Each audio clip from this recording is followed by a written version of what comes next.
going to focus on these couple things, right? When you are in the session and your brain is a little uncomfortable because you're trying to learn something that's new or something that's difficult, you're in the session, and when you walk away from it, you can just maybe have a tendency to leave the session where it was, right? Just leave what you learned on the field. And I think it's incredibly important to actively recall what you just learned so that you don't forget it, right? There's statues all over the world because we're forgetful people. We forget what happened before us. We forget about our history. We have certain holidays so that we don't forget the contributions that a person or people have made, right? So as we know we're forgetful people, if we can find some different ways to actively recall what we learned, we have a better chance of being able to focus on that thing or remember that thing or implement that thing or just bring to our awareness what it is that we're working on. So what could active recall look like? It could look like you get in the car and you're like, hey, mom, dad, this is what I learned today, and I want to teach you about it. I want to teach you about set shape and how that might change. I want to teach you about how to be aggressive in 1v1 situations. And it's not for your parents. It's just for you to be able to teach someone else. Because when you teach something, you have to know it. And if you don't know it, you can ask some more questions. But actively recall, like on the way home, take 5 minutes, teach your parents about set shape. When you're done training, there's a goalkeeper that comes here, Sarah Perlis. Every time she's done her training session, she writes down some notes in her notebook. And yes, it does take a little bit more time, maybe a couple minutes. But next time she comes in, she always knows what she worked on and how it went. And she has some kind of idea of like, well, I want to continue to work on this and I need some more support with it. Or, hey, I'm going home to my training session and I learned this at TKI last week and I want to try it. And she gives her coach maybe a little insight on what she's exploring and working on, which I think is phenomenal. But maybe you wait until, if you're trained on TKI on a Monday, you on Thursday look back in your notebook and just give it a little like leaf through and see what you've been working on to maybe actively recall that before your game on the weekend so you can continue to implement it there. So active recall is just going to lead to longer lasting learning. That was a tongue twister. That was a tongue twister, but knowledge, baby. Let's go. Yeah. That's probably something as a coach that you reflect back on a lot. Like, hey, I worked on, probably in college soccer more because you're working with the same players every week. And like, do you do IDPs? Because that's like another way to do some recall. Yeah, so we do IDPs, and field players will get it like every 2 weeks. They'll have new like little tidbits of feedback in their IDP, like maybe a sentence or two. Goalkeepers I work so closely with that they're getting like pretty personalized feedback every single day. So I reserve our IDP time for like different moments throughout the season: preseason, pregame, conference, and but I do film with them. And every time we do film, my ending question is, what did you hear me say as the takeaways from this? And then that way I can write down what they said.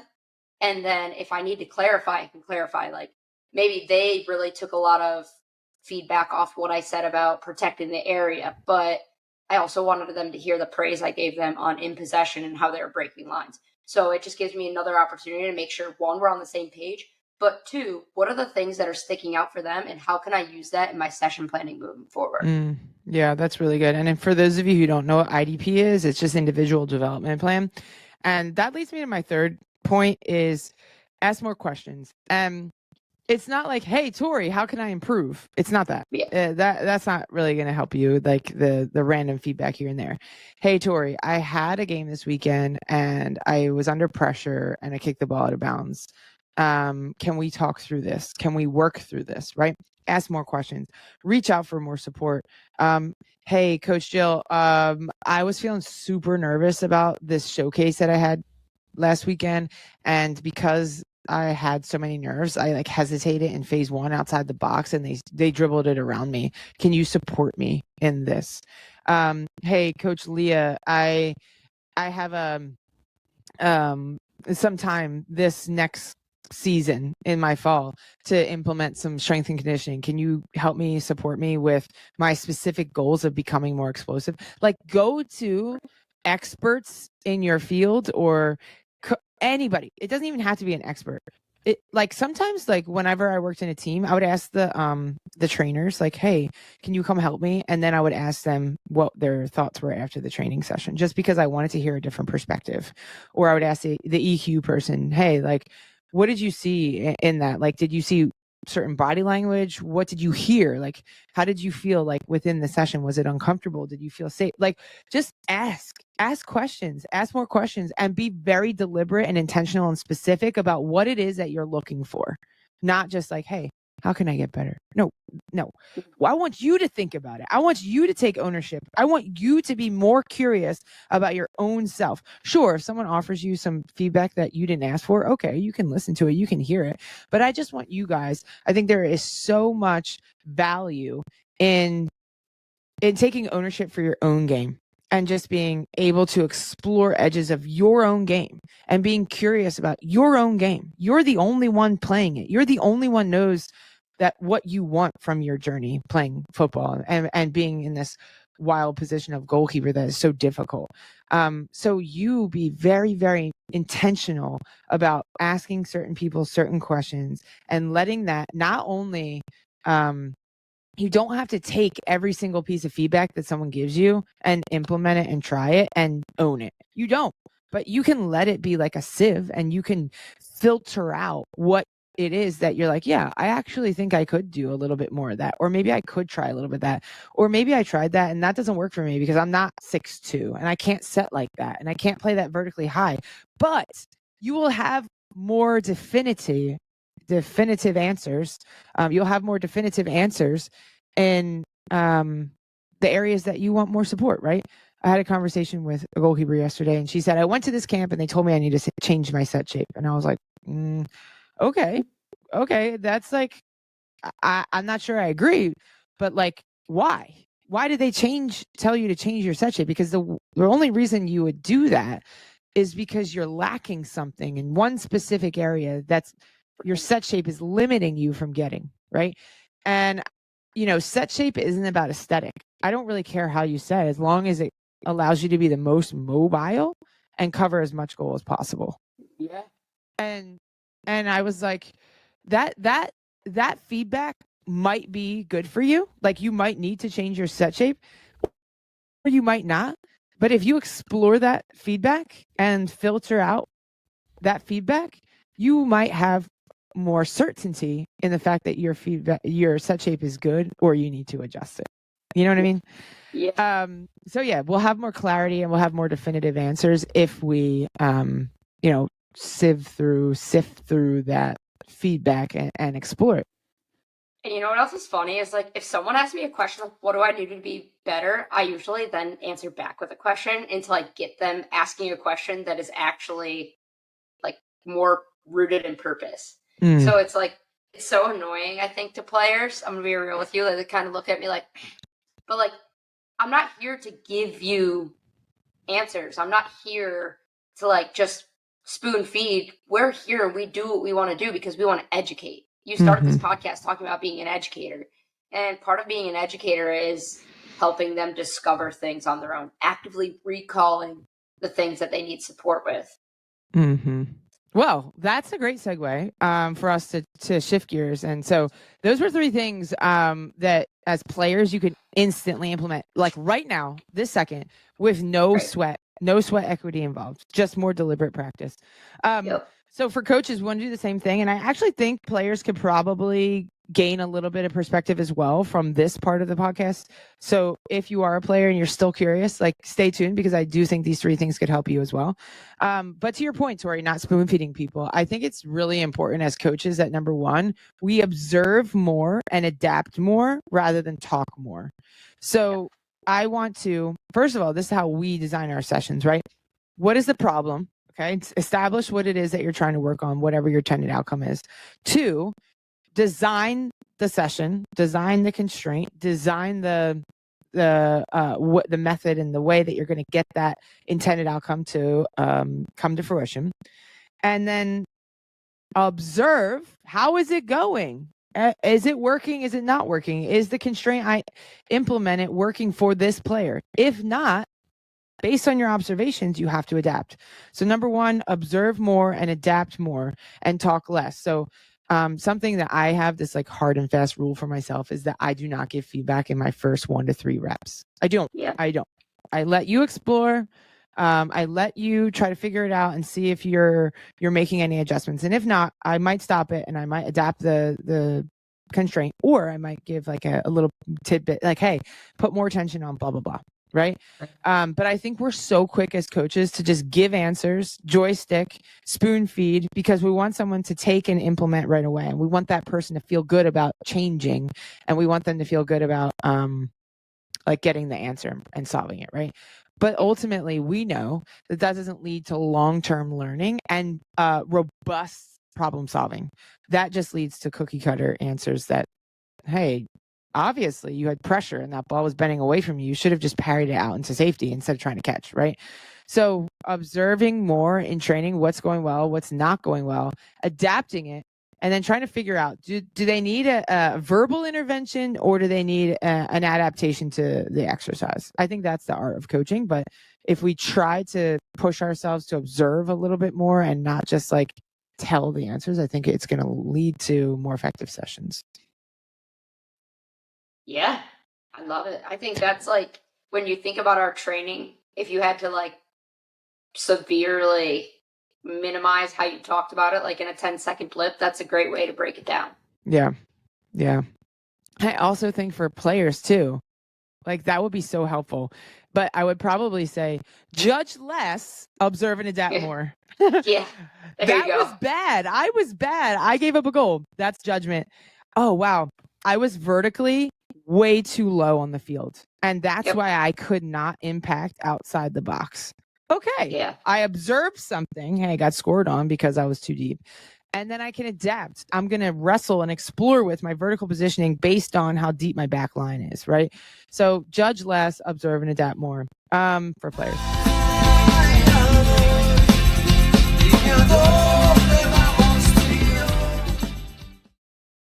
Awesome. Okay. All right. Today I'm joined with Dr. Heather Taggart, who, for our goalkeeping fans, may be aware of her long list of accolades, but I'm going to go through just a few of them. So hopefully I don't embarrass you off the start here, Dr. Taggart. But just for people who may be a little bit out of the loop, Dr. Taggart really came on the scene very strong. She was the 1988 Freshman Soccer Player of the Year. And we'll talk a little bit more about that run.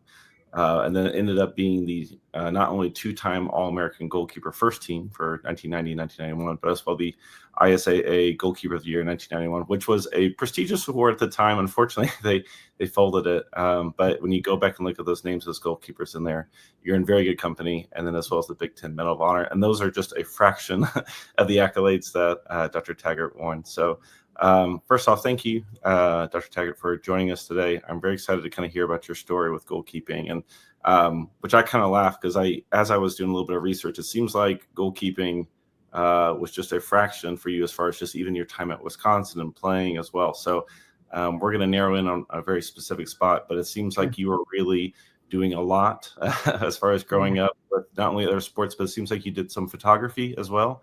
So yeah, tell me a little bit about this thread that kind of runs through you not only being an accomplished soccer player, but as far as everything you're doing, it seems like you were trying to get your hands on as much as possible, or maybe I'm connecting too many dots, but you fill me in a little bit on early days, what that was like for you. Not a photographer. I'm not sure where that came in, but that's okay. Oh, no, was it? Okay, I saw it. Oh, excuse me. There's pictures with your name was like listed as, so maybe there's another Taggart running. So not sure where that came in. I would have loved to be because it's a pretty awesome field. But so for the most part, I went through, high school growing up. I was, a multi-sport athlete, basketball, volleyball, soccer, a little bit of softball. I gave that up kind of when soccer sort of started to take over, of course. But I think, growing up and we hear a lot about this banter back of multi-sport athletes versus the specialization that you hear nowadays. And and back then there was just really not that much specialization nor opportunity to specialize that much. It was sort of the expectation you go from sport to sport to sport to sport to sport. And, in the end, at least as a goalkeeper, because back then, there weren't a lot of people training goalkeepers back then who had the experience or to have any idea how to train. So you really ended up using a lot of your own instincts and skills from a variety of sports. I'll give you an example. I think one of the things I've always seen as I've, coached goalkeepers over the years or watched goalkeepers play is, just how they get back to the bar, right? So high shots, how do you get back to the bar? And, for girls that didn't play a whole lot of like softball or baseball, I always thought it was really, really hard because like in baseball, at the crack of a bat, if you watch an outfielder, the first thing they do is they decide left shoulder, right shoulder, and they turn their shoulders and they take a step back in that direction in case the ball got crushed. And if it's short, then they attack and go forward. And with girls that didn't play a whole lot of softball or baseball, I'm not sure that was always like an ingrained sort of sense of what they're supposed to do. So that's one example of where playing a different sport, when you're like really learning on your own to some extent, and kind of testing your own waters of how do I get to balls that I normally shouldn't get to, that was helpful. I think, basketball, being a point guard, looking at angles, looking at passing angles, how to create space, and then how to take away space. All of those things in my mind really were the core things that helped me become a goalkeeper in the early years and to find success, just simply because, there wasn't a goalkeeper trainer, at practice every day. Yeah. What was the first time you had what was the first time you remember, or first person you remember giving you any goalkeeping tips, advice that like you thought, hey, this actually helps? Because I imagine there's a big chunk of it where you're just figuring it out. You were just, you were honestly figuring it out on your own. It was probably late in high school, to be honest with you, like really late in high school, probably at ODP when you do a few training sessions, only had a couple hour training sessions with somebody, but they were giving, pretty quality advice. And then there was a guy who ran some camps around here named Don Klosterman. He coached at UNO for many years. UNO won a D2 championship, and then they went D1. But he also gave me some advice from time to time. There'd be a variety of coaches, but again, I think a lot of them were also relying on their like other sport knowledge and watching athletics as opposed to actually, playing goalkeeper. Yeah. Well, I think for myself, I'm a little taller, so I'm 6'3". So when I'm working with a goalkeeper who's not 6'3", I feel like that's one of the things coaches that come from the men's game maybe struggle to understand. Like, hey, and you mentioned all the footwork stuff. Like, that's a great example. Like for me, I could kind of clumsily back up and I could kind of deal with it because I was already tall enough. I didn't have to have the footwork. But for goalkeepers who maybe don't have that height, I think men sometimes struggle with that. So I can see that being helpful on some of the stuff, but it seems like a lot of it was just kind of test by trial and fire and getting thrown in there and understanding sports. Yeah. I mean, and I'm 5'5" to 5'6", so I had to, have actually exceptional footwork. That was probably the majority of what, all my focus on was, I naturally had quickness, right? That's not always, you can certainly train some of that, but then there's a whole sense of that that's just absolutely just a natural, and I was fortunate to have that. So once I, tailored quickness with a really distinct attention to optimizing footwork.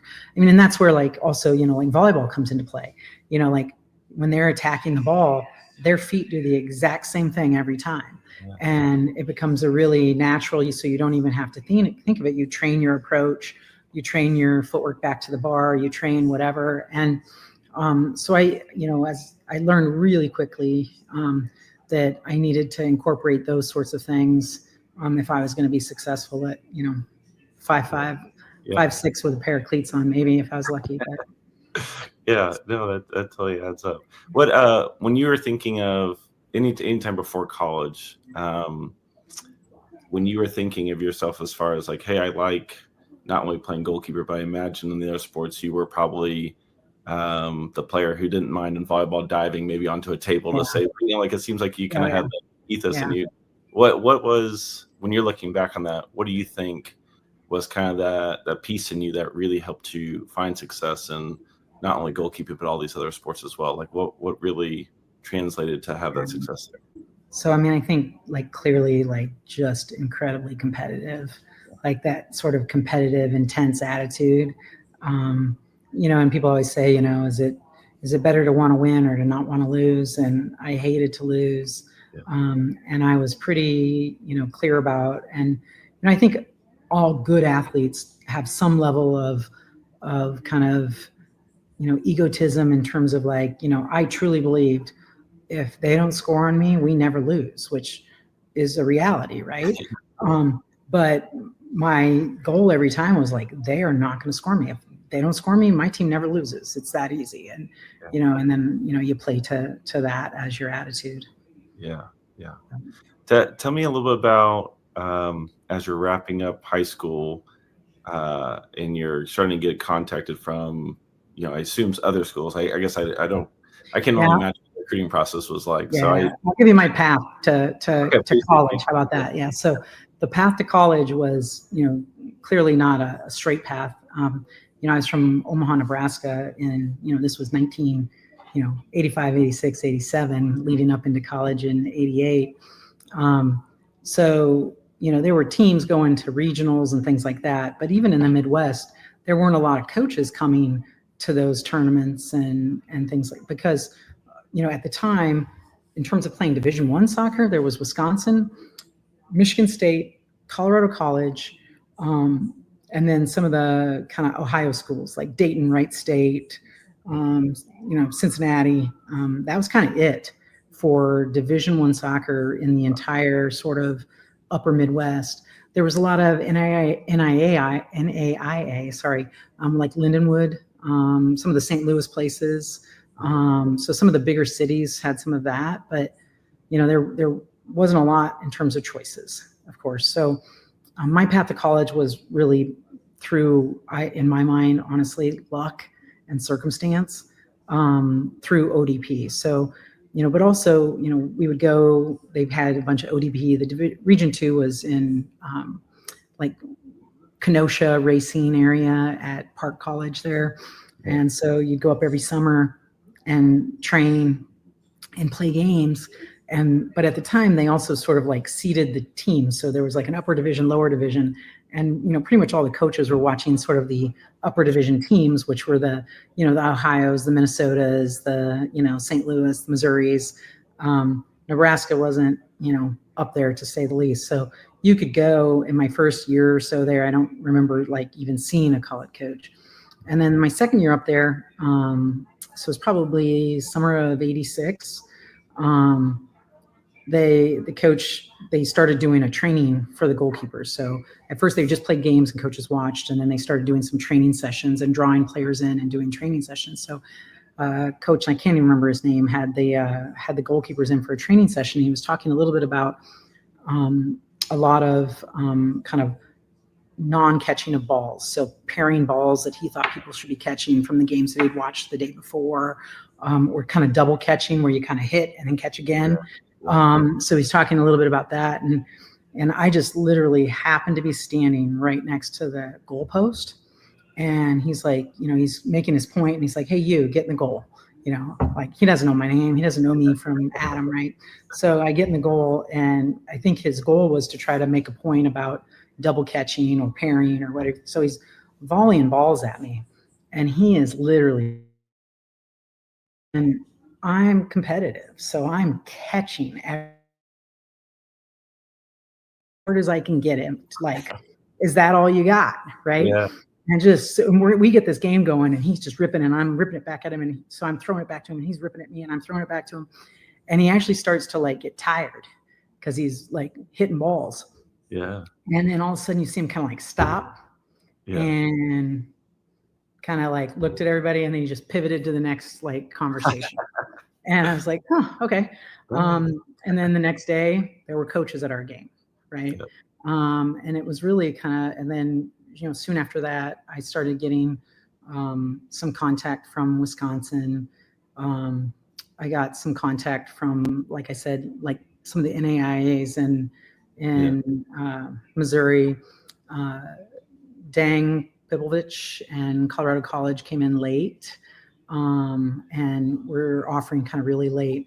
And then my interest actually was the Ivy Leagues, because I was a good student. Yeah. So, Princeton was, Princeton, Harvard, but mostly Princeton at the time. And then I had some contact with Stanford, but they weren't going to have any money for me. But I still applied to Stanford, and it's probably the only acceptance letter that I've ever kept was my acceptance letter to undergrad at Stanford. Yeah. But at the time, I was going to, have to pay a lot of money to go try to walk on at Stanford. And in the end, at Wisconsin, after, having met with, Greg and those guys, I ended up with a good academic and athletic scholarship that pretty much paid my way, which then made it a lot easier to go. And they were starting to become a much more competitive program at that point in time. Yeah. And then, my next summer was, I think, 87. So, going back to your senior year. Yeah, so I'm going to go into my senior year of college, so senior year of high school. And that year, I was still 16 at the time. And so I was still, able to be on the I think it was a U16 team versus a U18 or 19 team. Okay. And went to camp that summer. And at that point in time, I'd been in more contact, like at the camp, I'd met with Greg and chatted with him and Dino. And then they bumped me up to the U18 team. And so I'm literally in Kenosha, Wisconsin. There's no ATMs or debit cards back then, and nobody has cell phones. And the 16s were going straight home after the camp. So I'm there thinking I'm going to be there for the 5-6 days, and I'm going to turn around and go home. And instead I get bumped up to the 18 team. So then they were going to stay and train in Kenosha for 4 or 5 days and then go up to national camp, which was my first kind of quote national camp. And that was up in Marquette, Michigan. So back in the day, a lot of those training camps were at these U.S. Olympic training centers. So they, interestingly enough, had one in Marquette, Michigan, and then they had one in Colorado Springs. So the following year was Colorado Springs. But so I go to national camp, and I'm 16, and it was a pretty interesting time. They first played their first kind of U.S. national team games in '85, and it's '87. So, and they didn't play a ton of games in '87, but that basically went to camp. So it was a combination of the 4 regional teams. So the U18, West, South, North, East, and then the other already college players that were already being evaluated or on the national team thus far. And it was awesome. I mean, it was Christine Lilly and Mia Hamm's first national camp, Julie Foudy's first national camp. They roomed us with a person from a different region. So Heather McIntyre was who I was roomed with. She was from the West region. But yeah, it was crazy. So of course I didn't make the team, but then I had to drive the bus with them all the way back they went and played in Blaine, Minnesota. They had a really nice complex up there. And so we had to ride the bus back with them, and then they went and played soccer, and I got on a flight home. So, yeah.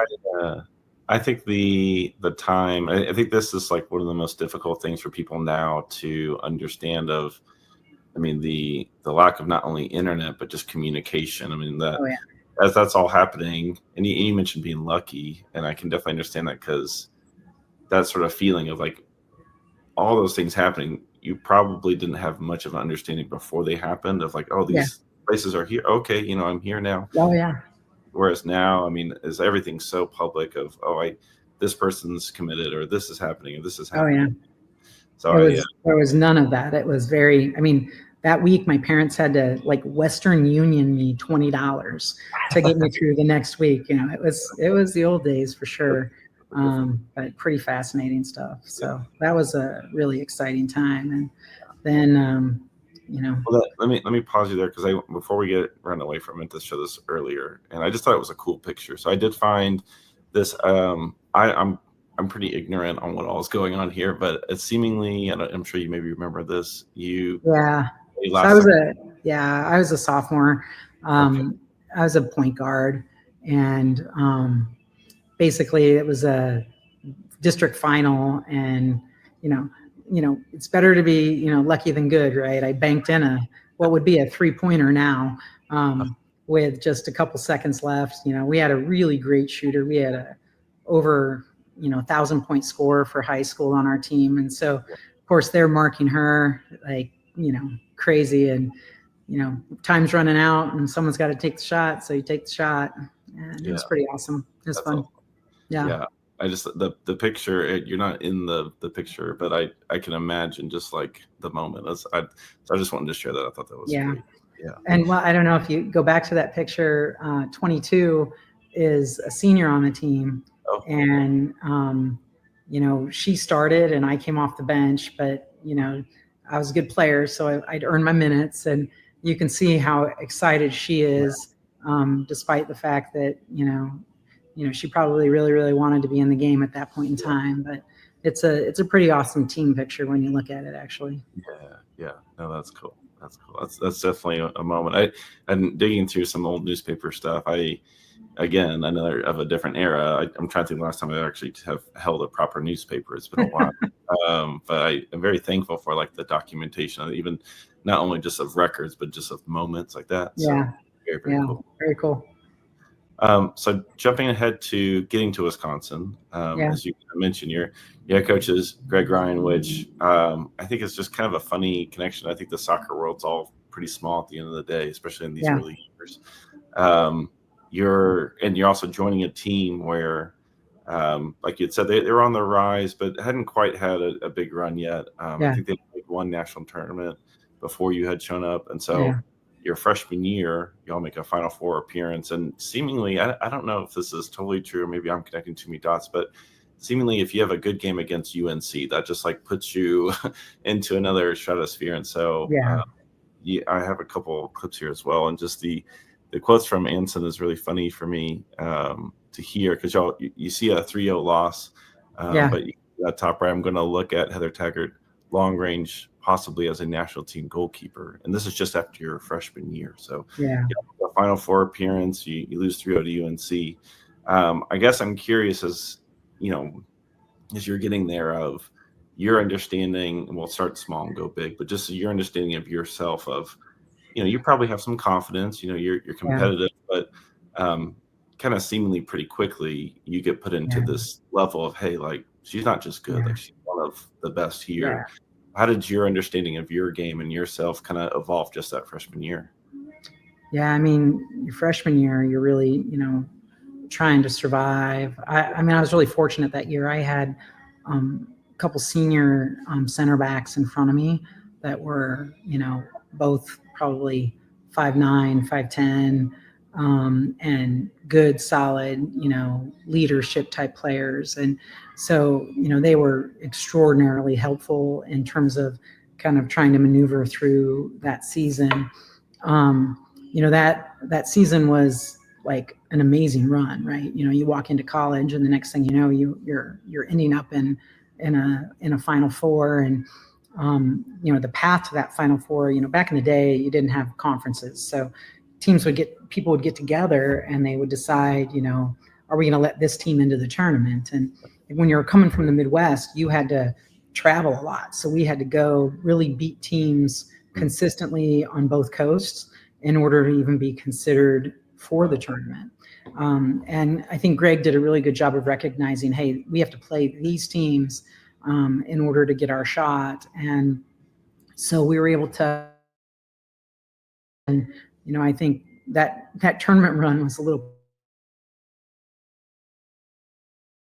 blizzard snowstorm in Madison, which is certainly takes the tables and evens them a little bit.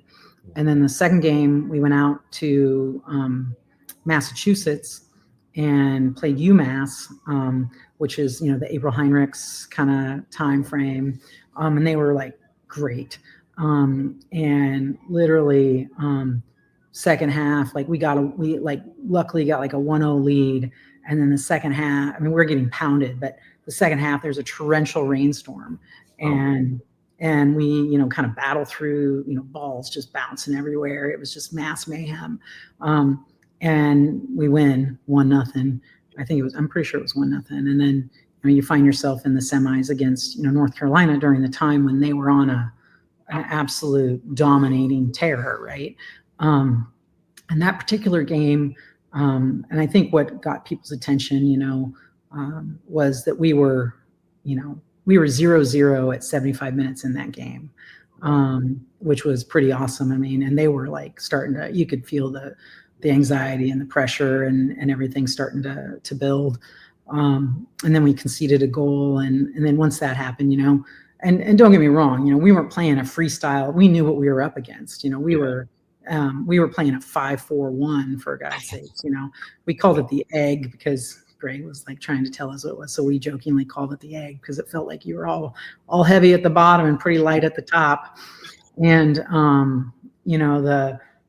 but once you get behind one, I mean, you're in the semifinals of the national championship, you're going to open it up and try to go score. And then we conceded a couple more. But, that was the first time that I think I really felt like legitimized in my goalkeeping. Like I wasn't highly recruited. I was out of Omaha. I was lucky to get into college. I was lucky to get a scholarship and to have those opportunities that I had. And like I told you before, I felt like even that opportunity came with just that little bit of just the right amount of luck at the right time. Right. And then to, be standing, year and a half, 2 years later, in a semifinal game against North Carolina at North Carolina was, and playing well, was really, kind of an awesome kind of experience and really legitimized kind of what I was doing. Yeah. When you say legitimized, do you mean from like you understanding yourself or for like, hey, I'm kind of now getting the credit that I already kind of knew I had? Yeah. I mean, I think both. Like, you don't know where you stack up against everybody else until you go stack yourself up, right? And then, so me understanding, okay, yeah, this is real. I can do this. And then also having people, for the first time, because, I'd been in the ODP and to some national camps and some other things. Like the next year, after we went to Marquette, we were in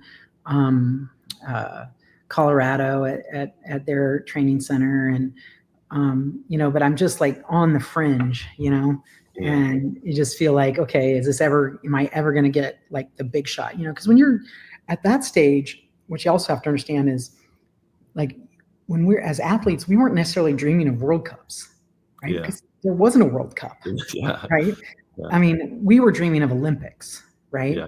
And so U.S. soccer also was a little bit associated with the U.S. The U.S. Olympic group, and so that's where a lot of our training was. And so you're in your mind thinking like, my dream is I want to play in Olympics, right? That was kind of that kind of thought process back then.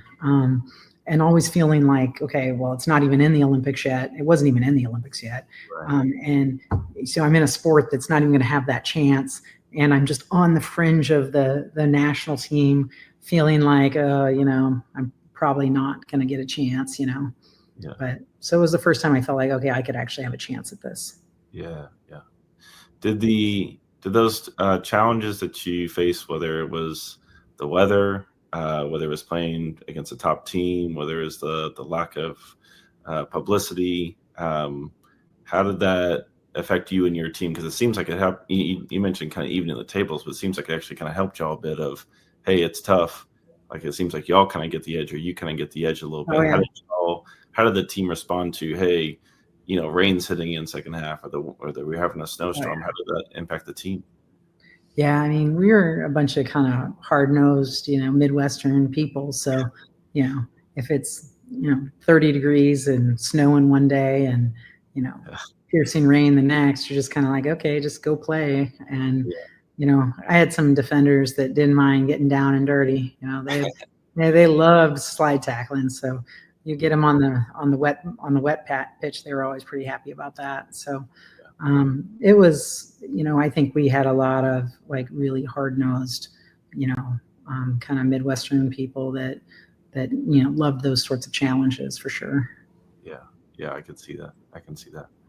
To pivot just a little bit before I want to, obviously the 91 run is a big year for Mhm. you and your team, but on the world stage, it was the first time we have a World Cup. I'm just curious from your understanding of, or did you understand at all that the World Cup was happening that first year?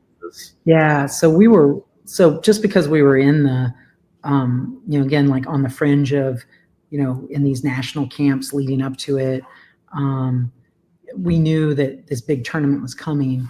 As you probably know, they didn't call it a World Cup Right. back then. It was called retroactively they called that the first Women's World Cup, but it was, it was a World Championship M&M's Cup or M&M's Mars Cup or something like that, right?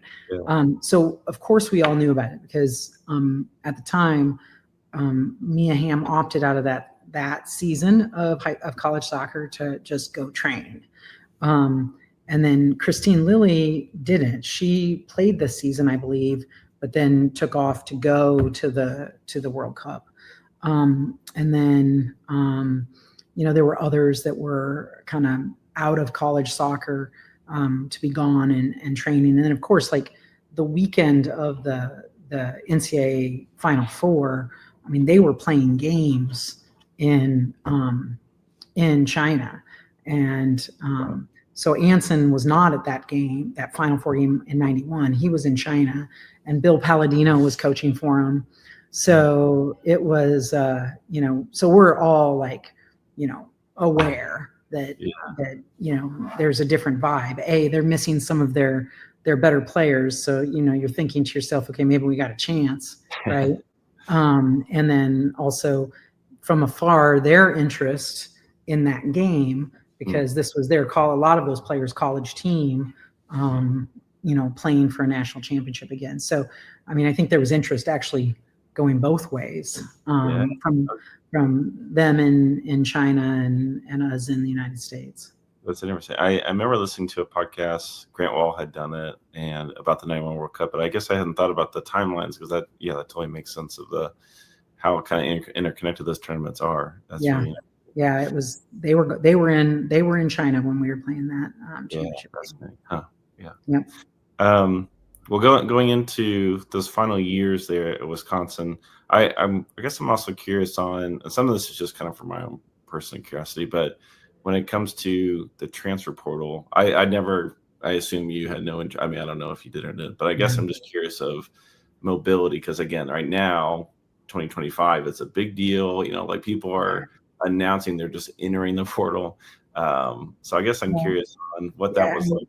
Time from players. I mean, I think mobility was a lot harder just from the things we've talked about. Like, there's no cell phones. Like, someone's calling your like home line or your college line, or there's not internet really yet, and social media and all those other things. So there wasn't a lot. I can remember maybe one player coming from like a school in Florida at one point in time to come play for us. And that's the only one that I'm like clearly like remember as being a transfer in my entire years of college. Yeah, that's funny. Yeah, that's a different time. Oh, that's cool. Yeah. Well, talk about the kind of the lead up to the final, because I assume when you think of like rivalries, sometimes it's kind of geographically based, and you play this team over and over and over, but sometimes it's kind of like, hey, that team's got a target on their back, and it kind of feels like UNC's maybe more of that latter for y'all, where I mean maybe for everyone as well. Yeah. But of wanting to get some revenge on them, and with the World Cup kind of also paralleling at the time. Tell me about that run up of okay, hey, we actually that feeling of hey, we may actually have a chance this year. Yeah. So I would say regionally, our kind of rival was probably Colorado College at the time, because our two head coaches were like longtime friends, and again there was only a couple playing really competitively. Like I said, Michigan State, some of the Ohio's, but really out of the central region, it was for a long time, Colorado College was the team that would get into the NCAA tournament. And then it started to be Colorado College and Wisconsin getting into the NCAA tournament. And so I would say they were, without a doubt, our kind of regional rival. I think we played them most every year I was in college. We would travel and play them somewhere. And then, from a UNC standpoint, I mean, I think, unfortunately, fortunately for them, they were fairly unrivaled at that time. They were mowing through everybody for the most part during those years around when I was in college. But of course, they are the team that has the target on their back, because they were just exceptional and so good at the time, and only really getting better. He was already great, and in comes Christine Lilly and Mia Hamm and others. Yeah, interesting. I think 90 Colorado College knocks y'all out, and then 91 y'all end up making all the way to the final. Yeah, and we play Colorado College in the semis that year. Oh, that's right. Yeah. That's so it was a 1-0 game against CC in the semis that got us to the final. So yeah, it was that year was a lot, because I mean, I don't know if you look back, but I want to say we had like 11 1-0 games that year. Oh, wow. And back in the day, you only played about 19 games. Yeah. And so, we were living like it was a stressful season, 11 1-0 wins was clean living for sure. Yeah. It's funny seeing, because I was going through some of the record books, and of course your name is just littered throughout Wisconsin's records. But of course a lot of those are kind of centered on like saves of like, hey, you saw a lot of shots, made a lot of saves, which is really funny to me, because you're like 15 up on shutouts. So it's like you're getting shelled a lot, you're making a lot of saves, but you are able to have a lot of these kind of 1-0 shutout wins. Yeah. And so actually we I don't know that we're 15. We're probably like 2 or 3. My team, like, we had 52 shutouts in 76 games. Wow. And we held that NCAA D1 record for about 25 years, until I think UCLA and Caitlin Rowland broke it. But yeah, we had like 52 in 76 games. Yeah, it's pretty incredible. Like, it was. It was. We did not like to give up goals, and we didn't play the most exciting style of soccer, to say, but we also played to our strengths. You have to play smart. So we bided our time and played good defense, and then when we had chances to strike, we went forward as a team. But I saw some. I don't have a clip, but I saw some clipping of someone criticizing how y'all kind of sat in against UNC in your freshman year, but then even Anson himself was like, well, like, that's kind of the best way. Like, they're playing to their strengths. Like, that's how they should probably play to beat us. Like, someone was criticizing y'all, then even Anson was like, no, it makes sense. And we were 0-0 at 75 minutes, and I think they beat somebody like 6-0 that tournament, like something like crazy, So we clearly were not, taking a ton. That was my freshman year. My senior year, it was a little bit more even of a game. We had some chances going forward. We had some really unfortunate goals. Just people trying to do that little extra when you're playing against, Carolina. But no, there's, without a doubt, like, we're undermanned. We know this, right? You've got to know what your strengths are, and you play to your strengths. And I wouldn't say we were completely packed in, because we went forward when we had a chance. But for the most part, we're just going to withstand and play smart, smart team defensive soccer, and then kind of take our chances when we can. Yeah. So.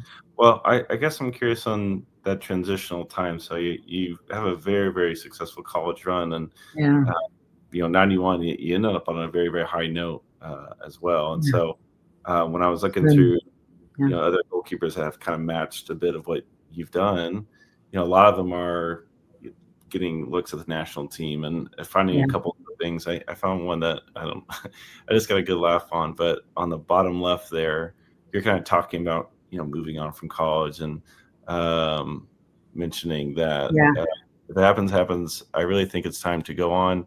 There's more to life than athletics, especially for women. I think we realize that sooner than men, which kind of hard to argue. But kind of walk me through a bit of that time where. So don't get me wrong. Like, I'm waiting for that call for 3 years to go to a national camp, right? But at that point in time, Anson's training for that first World Cup. So I want to think it was like Mary Harvey and maybe Amy Ullman. Like, he had them like solidified, and they were quite a bit older. They were probably, 4 or 5 years older than me in terms of, and again, you finish at 21, it's 21 years of age. We finish in a national championship game, lose a national championship game, and, you're done. And, you want to like replay the game, like right that minute, right? For the rest of your life. But you can't. But you're also like the best you are. Like, soccer players at 21 are just hitting stride, so I'm thinking like, I'm the best I've ever been. I'm on top of, I accomplished a lot. I'm physically in great condition. I'm like, playing, at the top of my game. And then the World Cup ends. And I don't know if you know much about that time, but then nothing happened. Yeah. So the U.S. Soccer put all their money into the men because the World Cup in '94 was happening, right? So that's like 2 short years later, right? Yeah. So it ended. They came back in, I think, November, and like nothing happens. You don't hear anything for, I graduate college, it's summer, and then literally it's end of July, like about the last week of July. And again, same thing. My home landline phone rings, and my parents answer it, and it's Tony DeChico. He was coaching goalkeepers at the time for the national team, and says, I want you to come into national camp. We're going to be doing it in Boston in mid-August, and I want to give you a chance. And I am literally starting medical school the next week. Yeah. Yep. So I say, okay, listen, I gotta talk to my med school, right? So I make an appointment with my dean. I go in, I meet with the dean of the medical school, and I ask, 2 things, like, A, can that, week and a half be an excused absence? And the answer was no. And then, can I defer for a year? So then saying, okay, I'm going to take a year, and I'm going to like see where this gets me. And then, and the answer again was no, because it was so late in the season, right? And nowadays, I mean, if a female athlete who they'd admitted into a medical school walked into a dean's office at a medical school nowadays and said, listen, I have a chance to go training and potentially be on our U.S. women's national soccer team, the answer would overwhelmingly be yes, right? We can defer you, we can do whatever. But back then, I mean, nobody even knew we had a U.S. women's national soccer team, right? Yeah. And so I went in, so then I was faced with I had really then 2 choices at that point in time, right? One, I go to medical school. The other, that I, kind of try to lop on as a grad assistant somewhere around the country, again, with season starting in 2 weeks, the college season starting in 2 weeks, and try to play and train and see if I can make anything happen. And in the end, I decided, it's probably medical school then at that point in time. Yeah. And again, at that time, FIFA hadn't even announced that there was going to be another, like, quote, Women's World Cup, right? Yeah. And, U.S. soccer, just like nothing happened. They played 2 games in all of '92, and it was like those 2 mid-August games in Boston. That was it. That was the only training they did that whole entire year. So from November of '92 or November of '91 all the way until March of '93, there were 2 games played. And so, faced with what was going on. And actually, it hadn't been admitted to the 96 Olympics yet either. The 96 Olympics, they added it like 2 years before that. And they didn't add it. Usually you go through exhibition and then like an actual, like, full sport. They went straight to a sport and they did it like 2 years before the Olympics in Atlanta. So at the time, it's not in the Olympics. There's not another World Cup, and U.S. soccer hasn't held anything. And every summer so far they've held something, and they've held nothing. And so that was kind of that one defining moment where I got my chance, and I actually said no, which is still crazy to me. But well, you're probably in a pretty small pool of people who said no to the national team. But I hear a lot from college players who finished playing and even out today, where there's this kind of like loss of identity of, man, I've committed all this time from age 5 to now, and they're moving on for whatever reason. I guess I'm curious on your end, how did you handle being such a strong competitor and going to such highs and then getting kind of a half chance at the end that you're saying no to? How was those kind of months, years afterwards where you're kind of understanding like, hey, I'm transitioning to this next stage of life? Yeah. I mean, once you get into medical school, the amount of material and everything is like, drinking water out of a fire hose. So very quickly you sort of immerse yourself into that world or you die. It's rough. It's a lot of information in a very short amount of time. So, the transition into medicine was, a necessary one where you don't have a whole lot of time to think much about, anything else. Probably the one time that I felt really, really wistful about it was when they announced that it was going to be in the 96 Olympics in Atlanta. Because that had been like my childhood dream, was the Olympics. And so when they announced it, and, really, the goalkeepers that were invited in that summer, like Bree Scurry and I think,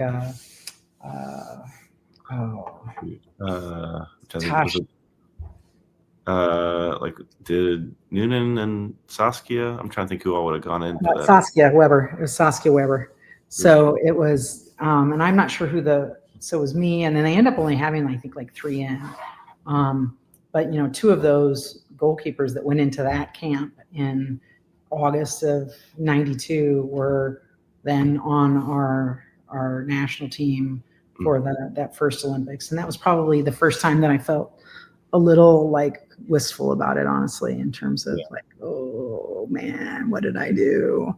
But at the same time, you're at that stage. I'm graduating from medical school and moving on to residency, and that's obviously a big day and a big accomplishment as well. So well, I found a couple videos of you just talking about work, and I can't help but notice the thread that when I read the newspaper clippings of you getting all these accolades, you would always pivot to, well, actually my defense as a whole, and you're always very, very forthcoming of recognizing the collective there.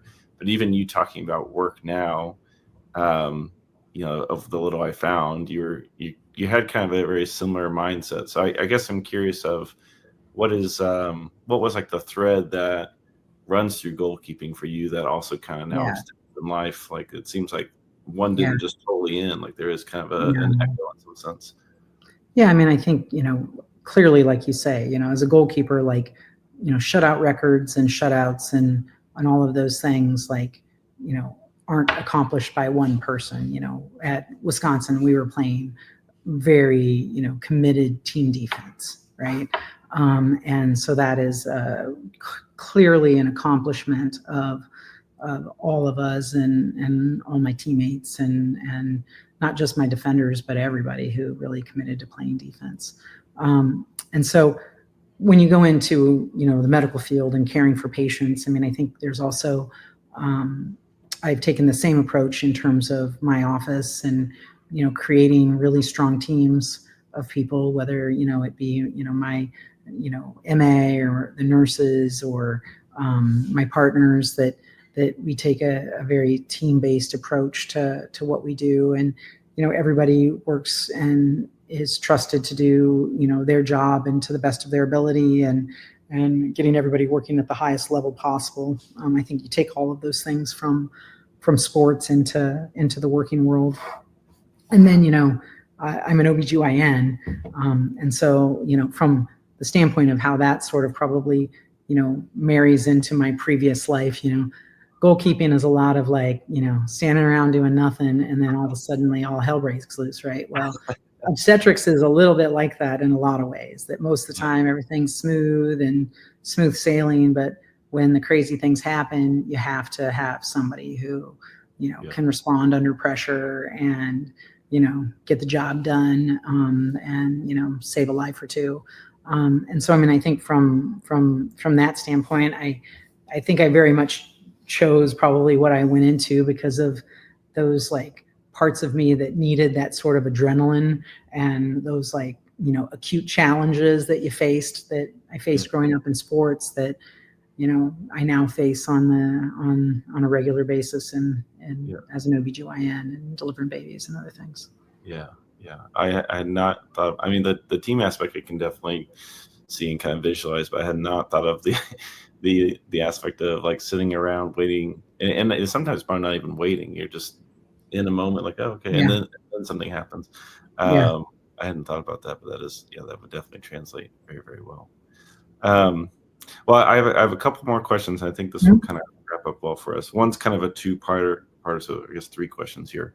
But what is a standout memory for you? And this is the 2-parter. One, give me one on the field where you're like, man, I'm never going to forget that on the field moment. And then give me one either off the field or outside the game, or hovering around the game, or with players, teammates, whatever. But give me one memory from both of those on off field that you're like, I'll never forget this. Yeah. So I think that that very first Final Four, 0-0 with North Carolina was enormous. That was it was a great game. It was a back and forth. We were getting pounded, but it was just so much fun. Just, hitting that sort of pinnacle so early, and I think was really awesome.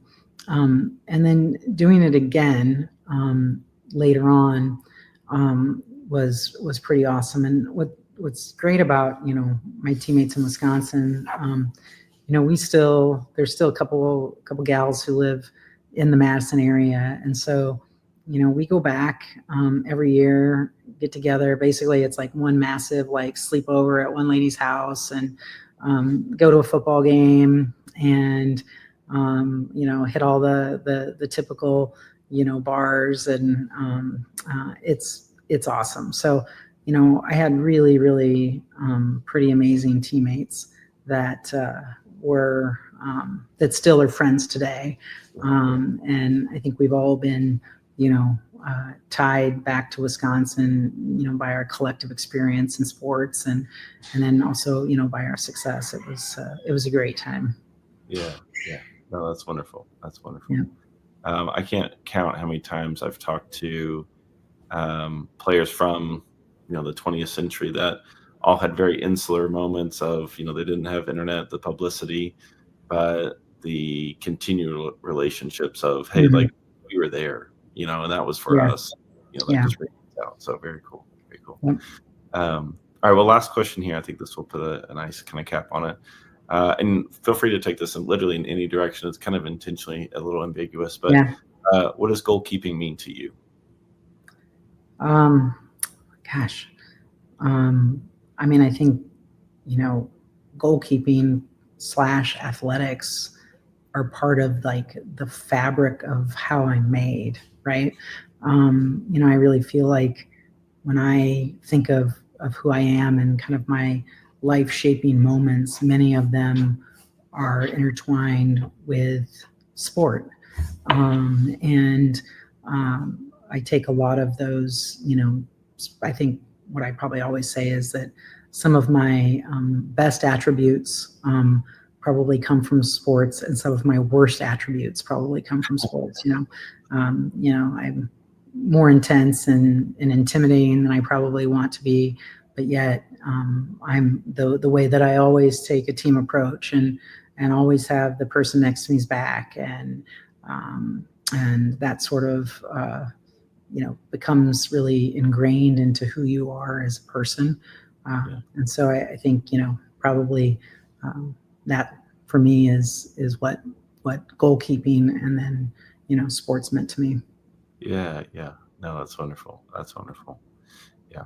Well, thank you so much, Dr. Taggart. I like I said, I find this time really fascinating, and there's all these little pockets of high achievements and high moments that I love kind of uncovering. And I had done a little bit of research, but some of the stuff you're telling me, I didn't know about that as well. And the research I had done had also led me to think that you were a photographer, which there's Taggart around out there taking no photographer, but no, I mean, I think really this was a front seat, or at least maybe a back seat to the start of women's soccer in the United States. Without a doubt, me, my teammates, we were all there, and we started what a lot of people now get to experience, which is amazing. I always joke, like, back in the day, we bought our own warm-ups, and I got like one pair of gloves for the season, but I actually brought my own goalie shirt the first year. And then like my second year we had a goalie shirt. So it was the really early stages. The financial support was, I think the coaches back then had to be really creative with how they did it. We did a lot of breakfast and lunch. They would go grocery shopping, and we'd have it all piled into one room, and we'd eat breakfast and lunch out of there, and then we'd have one dinner, and trying to figure out ways to, because we had to travel. If we were going to get in the NCAA tournament, we had to go to the East Coast, we had to go to the West Coast, and we probably had to beat or play well against Colorado College if we wanted to get in the tournament. And so I think Greg and Dino did a great job of really trying to maneuver the dollars to get us where we needed to be. And it was interesting times, compared to now. I've got a daughter playing D2 soccer, and she's a senior this year. And, she'll send me pictures of their, like all the gear they get and everything. And I'm always like, yeah, that's awesome. I'm happy for you. Yeah. Yes. I think Grandma and Grandpa bought my warm-up jacket that one year. But anyway. Yeah. The pioneering, I think a lot of people just kind of boil it down to like, oh, you're first. Wow. It's like, no, like really pioneering in the sense, like you had to kind of go carve out your own path and figure it out. There wasn't a lot of blueprint. Well, and that's, I mean, I would want to say that about our very first, like our very first national team when they went. A lot of those women gave up because a good chunk of them were out of college by then, and they were literally like quitting jobs and taking really incredible chances to build soccer in the United States. They weren't getting paid. They were leaving jobs. They were working jobs that weren't going to be their final job of their career, just so that they could keep playing. And kudos to them, because that went on for really probably through 99, where they were really making enormous sacrifices to push forward and to continue to play soccer. And like I said, when it came time for me to decide, do I take that chance or do I go to medical school? My choice was medical school. But there were a lot of women that made up our first two national teams that made incredible sacrifices to play and to build our sport. So kudos to them. Yeah. No, I think this era is just one that sacrifice is a perfect word for it, because the fame and the money that came from it like happened at one point, but it really, those first good chunk of those years, like it took a long time to come out. For sure. Yeah. Well, thank you so much, Dr. Taggart. Very, very enjoyable. I love hearing about this time. So I'll go ahead and close. I think Yeah, thank you, Bill. It was great. Thank you for having me. Wonderful. Let me hit end recording here 1 second.